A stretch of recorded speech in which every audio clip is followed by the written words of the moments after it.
Dear student, हम आपको AST find out करने के लिए बताते हैं कौन सा केसेस था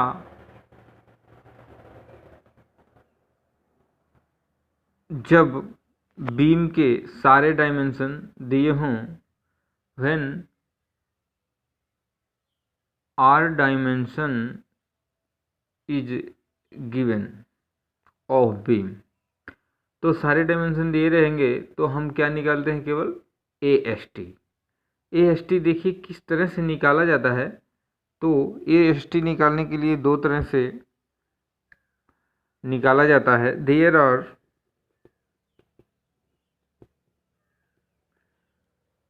आर में बी टू केसेस। दो केस में, पहला जो हमारा बेंडिंग मोमेंट है, वास्तविक जो हमारा बेंडिंग मोमेंट लग रहा है वो क्या रहना चाहिए? Is greater than, bending moment is greater than किससे? Moment of resistance balance section. Balance का मतलब क्या है? जो मोमेंट ऑफ रेजिस्टेंस लग रहा है स्टूडेंट, वो मोमेंट ऑफ रेजिस्टेंस जो लगता है यहाँ पे, इस मोमेंट ऑफ रेजिस्टेंस के लिए हमारी मान लीजिए कोई स्ट्रक्चर है, हम कई बार आपको बता चुके। तो इस स्ट्रक्चर के लिए हम क्या करते हैं? इस स्ट्रक्चर में जो हम पार्टिसिपेट करते हैं कि इस स्ट्रक्चर में जो हमारा बेंडिंग मोमेंट लगेगा, सपोज दैट, समझिए आप, मान लीजिए कोई फोर्स लग रहा है और उस बीम में मूवमेंट होगा, यानी बेंडिंग मूवमेंट आएगा। उस बेंडिंग मूवमेंट के लिए जो रेजिस्टेंस ऑफ मूवमेंट है, यानी प्रतिरोधी घूर्ण, इस प्रतिरोधी घूर्ण का बैलेंस सेक्शन का क्या मतलब है कि जब हमारा प्रतिरोधी घूर्ण 100 न्यूटन mm स्क्वायर की 100 न्यूटन mm की कैपेसिटी है और हमारा बेंडिंग मोमेंट कितना लग रहा है? 70 लग रहा, 80 लग रहा, 90 लग रहा, मतलब 100 से कम लग रहा है। तो इस कंडीशन में हमारा BM is greater then MRBD कहलाता है। ठीक है। तो इस सेक्शन में, इस तरह के सेक्शन में, इस तरह के क्राइटेरिया में हमारी बीम क्या होती है? फेल नहीं होती है। लेकिन इस तरह के सेक्शन को हम क्या कहते हैं? Under reinforcement section. तो क्या करते हैं? URS, हम आपको बताए थे इसका full form, under reinforced section. Under reinforced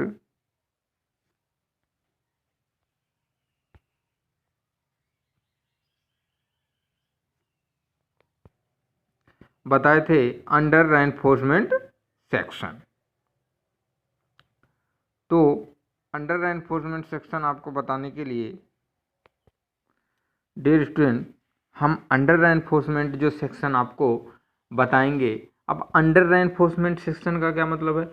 under reinforcement section का मतलब है कि सरिया जो है, जितना टेंशन जोन में जितना तनाव लग रहा है, जितना तनाव हो रहा है, उससे अधिक सरिया, यानी उस तनाव को सहने के लिए सरिया को डाला गया है, अंडर रेनफोर्समेंट सेक्शन है। अच्छा, अब उसमें स्टील भी आपको दिखा देते हैं कि जो हमारा तनन प्रतिबल है, यानी जो स्टील है, वो क्या है?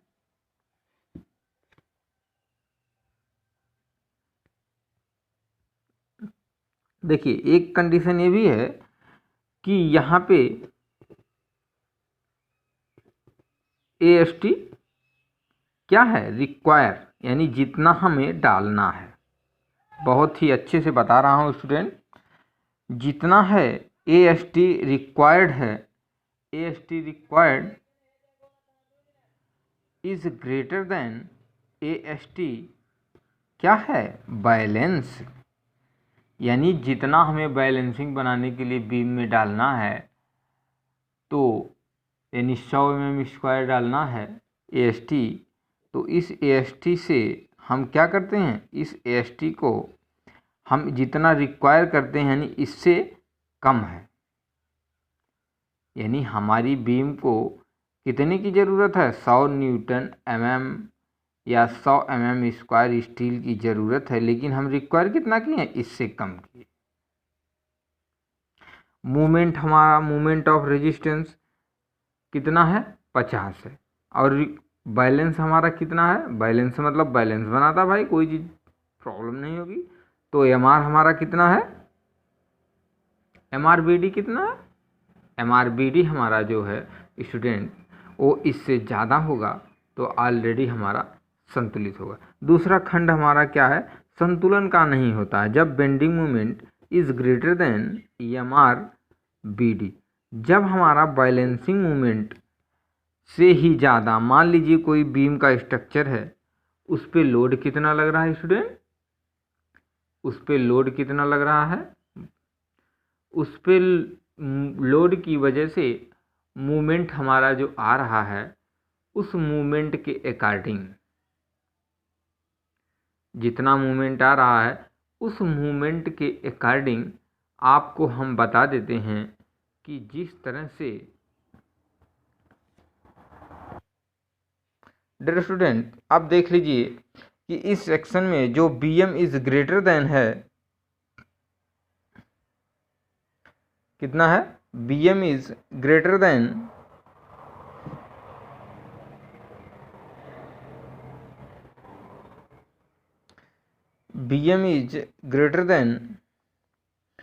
MRBD। तो बैलेंस सेक्शन जब हमारे इस सेक्शन से अधिक है तो हम इसके लिए क्या करेंगे, इसके लिए हमारा कॉलम क्या होगा, हमारी बीम क्या होगी, इस फेल्ड हो जाएगी। There is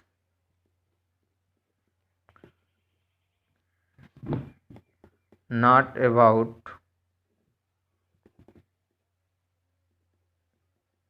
this section. तो इसके लिए हम बैलेंसिंग सेक्शन स्टूडेंट नहीं बना पाएंगे, प्रॉब्लम हो जाएगी। तो आइए चलते हैं अब डिज़ाइन की बात करते हैं, किस तरह से हम डिज़ाइन करते हैं।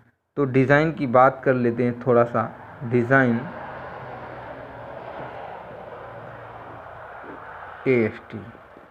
AST कैसे निकालते हैं जब डिज़ाइन करते हैं, तो इसकी डिज़ाइन के लिए हम क्या करते हैं, EMR URS under reinforcement section equal to क्या होता है, BM। तो under reinforcement equal to BM। अब हम क्या करते हैं इसमें, आप देखिए EMR अंडर रेनफोर्समेंट सेक्शन को क्या करते हैं, एक चीज़ और है, इंपॉर्टेंट चीज़ बता देते हैं। फॉर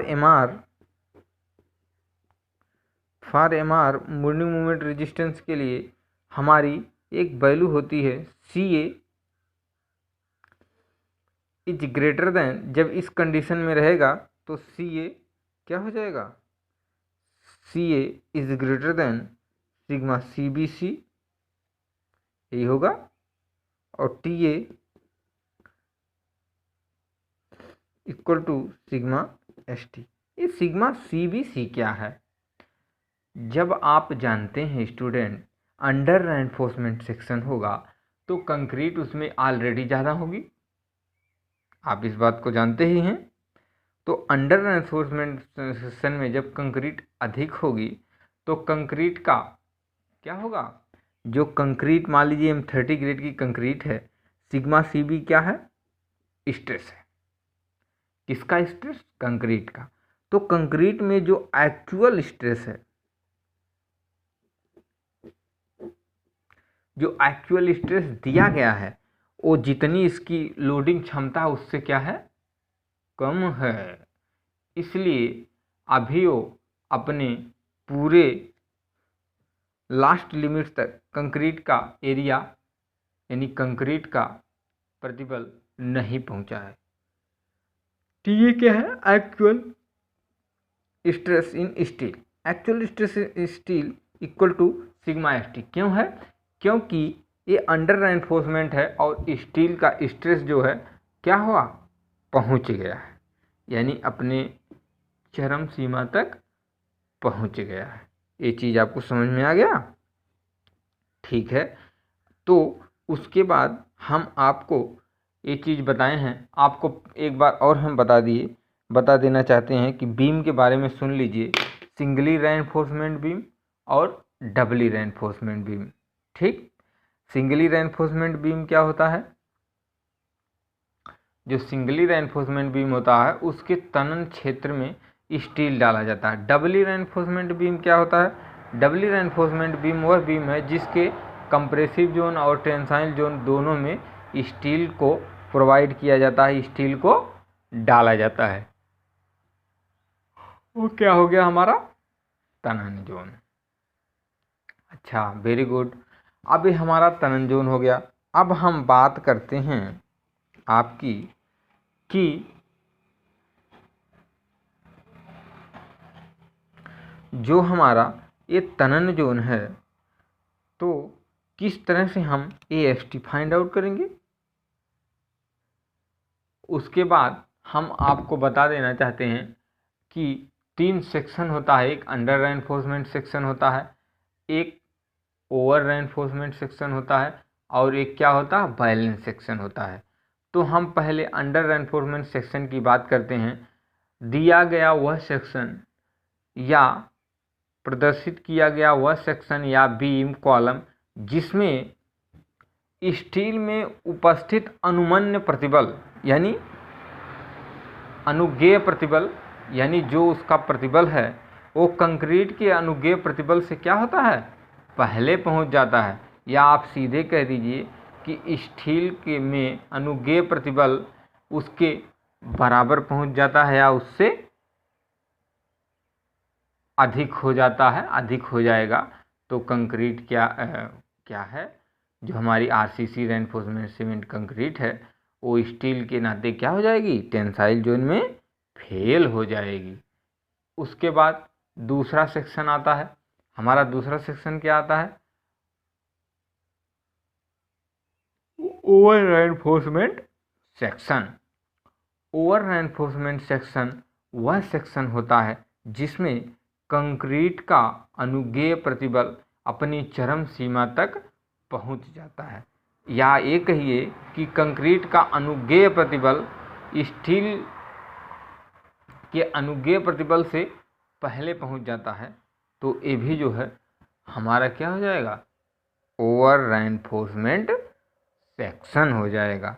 ठीक, और बैलेंस सेक्शन जानते हैं कि जब किसी सेक्शन में स्टील तथा कंक्रीट का अनुमन्य प्रतिबल या अनुज्ञेय प्रतिबल या माना गया प्रतिबल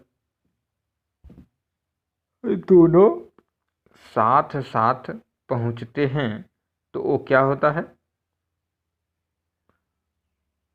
बैलेंस सेक्शन कहलाता है। अब फिर एक बार देख लेते हैं अंडर रेनफोर्समेंट सेक्शन की। जब बात करते हैं, अंडर रेनफोर्समेंट वह सेक्शन है जिसमें स्टील में उपस्थित अनुज्ञेय प्रतिबल अपने चरम प्रतिबल के बराबर पहुंच जाता है, वो क्या होता है, अंडर रेनफोर्समेंट सेक्शन होता है। और ओवर रेनफोर्समेंट सेक्शन क्या होता है, जिसमें कंक्रीट का अनुज्ञेय प्रतिबल अपने चरम प्रतिबल से के बराबर पहुंच जाता है, या कहिए स्टील के चरम प्रतिबल से पहले पहुंच जाता है, वो हमारा क्या होता है, अंडर रेनफोर्समेंट सेक्शन होता है। ठीक है, ओके। अब हम बात करते हैं आपको कि तो हमारा हो गया, उसके बाद बैलेंस सेक्शन दोनों का प्रतिबल जो है एक साथ पहुंचता है तो हो गया अनुज्ञेय प्रतिबल। तो आइए अब हम बात करते हैं MR अंडर रेनफोर्समेंट सेक्शन की। तो MR under reinforcement section moment of resistance under reinforcement section sigma ST AST into DXA/3।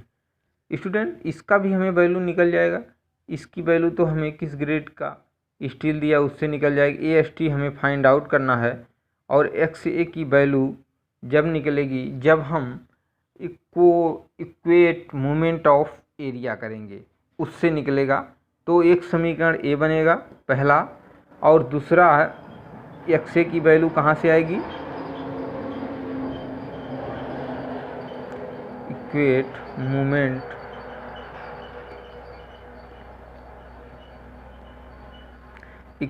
Moment of area. देखिए स्टूडेंट, हम आपको बताए हैं bx²/2, आपने बहुत बार लगाया है MAST dxa/3।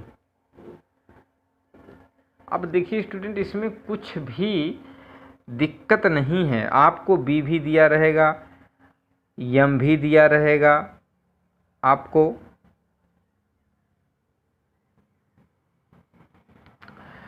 अब आपको निकालना क्या है, देखिए हम बता देते हैं आपको। इसकी भी वैल्यू है, इसकी भी वैल्यू दी है, सबकी वैल्यू, डी की भी वैल्यू दिया रहेगा। केवल एक्स ए की वैल्यू जो है आपको नहीं दिया रहेगा। एक्स ए की वैल्यू आप क्या करेंगे, यहाँ से फाइंड आउट कर लेंगे तो एक्स ए की वैल्यू निकल जाएगी। जब एक्स ए की वैल्यू निकलेगी तो आप चाहे इस समीकरण में रख दीजिएगा, ए एस टी का मान आ जाएगा, चाहे आप इस समीकरण में रख देंगे, ए एस टी का मान दोनों तरफ से फटाक से निकल करके आ जाएगा। स्टूडेंट, एक चीज़ और आपको बता देना चाहते हैं कि आप बहुत ही सिंपल तरीके से जान लीजिए।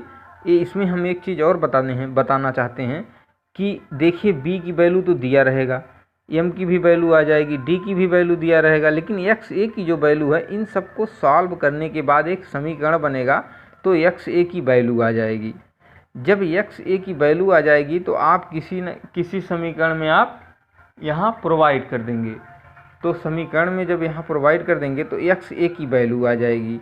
जब एक्स ए की वैल्यू आ जाएगी तो आप क्या करेंगे, जब एक्स ए की वैल्यू आ जाएगी तो उसके बाद जो है आप इसमें किसी एक समीकरण में, चाहे इसमें रख देंगे तो उसका मान जो है वो फटाक से आ जाएगा।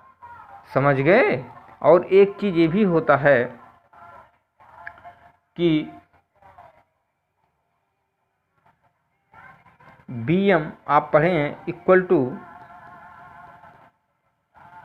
चलो सीधे लिखते हैं, AST यहाँ लिख दीजिए, BM equal to sigma ST into J into T. ये पढ़े हैं ना फार्मूला, इस पे भी रख सकते हैं, लेकिन जब आप इस पे रखेंगे तो मान जो है वास्तविक मान नहीं आ पाएगा।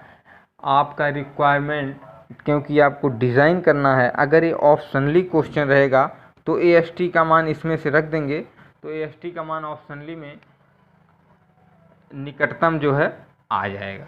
लेकिन अगर नहीं रहेगा, अगर इस तरह की कंडीशन नहीं रहेगी तो दिक्कत हो जाएगी स्टूडेंट, फिर आपको प्रॉब्लम झेलना पड़ेगा, बहुत बड़ी प्रॉब्लम झेलना पड़ेगा। इसलिए आपको हम एक चीज़ बता देना चाहते हैं कि आपको इस कंडीशन में निकाल करके AST की मान दे दिया जाएगा। लेकिन किस कंडीशन में, DRR में भी when beam is given dimension, जब क्या हो, डायमेंशन दिया हो। तो डायमेंशन हो गया तो उसके बाद हम हर चीज़ आपको समझ में आ गया है, आपको इसमें कुछ नहीं करना है। DRR में भी टू प्रॉब्लम BM बैलेंसिंग निकाल लेना है, उसके बाद MRUS यानी अंडर रेनफोर्समेंट सेक्शन के थ्रू आपको क्या निकालना, sigma ST D minus XA/3 कर देना है, तो इक्वेट मूवमेंट ऑफ एरिया कर देना है। उसके बाद निकाल लेना एक्स ए की वैल्यू, जब आ जाएगी समीकरण बनेगा द्विघाती समीकरण, एक्स ए की वैल्यू आ जाएगी, किसी भी समीकरण में आप पुटअप कर देंगे। हाँ, यहाँ पे हम आपको पहले भी बता चुके थे स्टूडेंट कि जब कोई स्ट्रक्चर लगेगा, स्ट्रक्चर हमारा लगता है तो उस स्ट्रक्चर पे दो लोड लगेंगे। एक कौन सा लोड लगेगा, LL यानी लिव लोड, और एक क्या लगेगा, डेड लोड।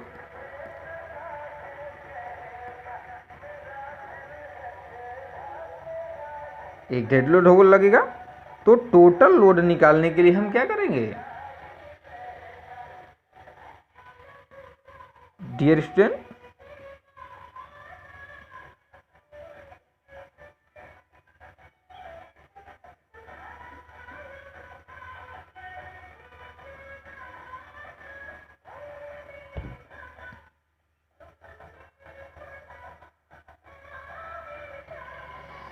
ठीक है स्टूडेंट। टोटल लोड निकालेंगे तो टोटल लोड निकालने के लिए क्या करेंगे एल एल लेव load plus D L dead load, दोनों लोडों को जोड़ करके हम मेन मूवमेंट यानी बी एम मूवमेंट निकालेंगे किससे डब्ल्यू एल स्क्वायर अपान 8 से। और उसके बाद इसके बराबर एक चीज़ और निकलेगा कि बड़ा है छोटा है या बराबर है किससे, जब एम आर बैलेंस निकालेंगे एम आर बी डी तो हमारा उस समीकरण से एम आर बी डी जो है निकल जाएगा। एम आर बी डी कैसे निकलेगा देख लेते हैं। M R B D B into D यानी चौड़ाई गुणे गहराई गुणे 1 मीटर के लिए डायमेंशन करेंगे, 1 मीटर के लिए डिज़ाइन करते हैं तो ये हमारा क्या होगा आयतन। समझ में आ रहा ना। तो उसके बाद 25, ये 25 क्या है डेंसिटी है।